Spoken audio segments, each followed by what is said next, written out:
بسم اللہ الرحمن الرحیم۔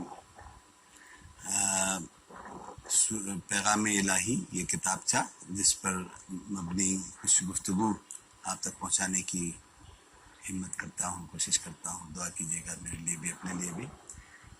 ہم ایمان کی بات کر رہے تھے، ایمان کسے کہتے ہیں قرآن کے حوالے سے، ساری باتیں قرآن کے حوالے سے۔ ایمان اللہ پر یقین اور دل کے ٹھکے ہوئے ہونے کی اس کیفیت کا نام ہے جس میں انسان اللہ کو اس طرح پہچانتا ہے جس طرح اس کو پہچاننے کا حق ہے، اور اس کا دل اس پر ٹھکا ہوا ہے کہ وہی میرا اکیلا مالک ہے، اور یہ کہ وہ میرے سارے احوال کی پوری خبر رکھتا ہے، اور یہ کہ اس کا کوئی شریک نہیں، اور یہ کہ وہ یکتا ہے اور زبردست ہے، اور یہ کہ میں ان تمام اعمال کے ساتھ جو میں نے اس دنیا میں کیے ہوں گے اس کی بارگاہ میں حاضر کیا جاؤں گا۔ سو آج مجھے چاہیے کہ میں اللہ سے ڈروں اور اپنی زندگی تقوی کے ساتھ گزاروں، جس طرح خاردار جھاڑیوں کے درمیان ایک پتلی پگڈنڈی سے اگر انسان کو گزرنا پڑے تو وہ کپڑے اٹھا کر اور سنبھل کر چلتا ہے کہ کہیں وہ یا اس کے کپڑے خاردار جھاڑیوں میں نہ الجھ جائیں۔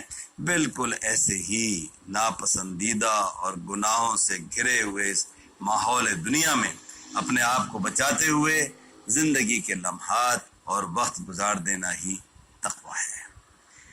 ایک بات یہ کہ یہ عمل صالح کسے کہتے ہیں، اس کی وضاحت یہاں پر ہے۔ ایک سب ہیڈنگ ہے کہ عمل صالح کی ترجمانی قرآن میں بڑی وضاحت کے ساتھ فرمائی ہے کہ اللہ کی اطاعت کرو اور اللہ کے رسول کی اطاعت کرو۔ نمازوں کے بارے میں قرآن مومنین سے فرماتا ہے کہ ہم نے مومنوں پر اوقات مقررہ میں نماز پڑھنا فرض کر دیا ہے، اور یہ کہ بے شک نماز گراں ہے۔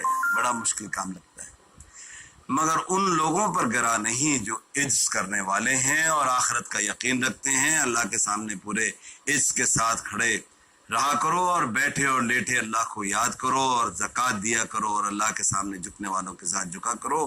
یہ کیا عقل کی بات ہے کہ تم اوروں کو تو نصیحت کرتے ہو اور اپنے تئیں فراموش کر دیتے ہو، یعنی دوسروں کو جس بات کی نصیحت کرتے ہو خود اس سے بچے رہتے ہو۔ سورہ بقرہ کی آیت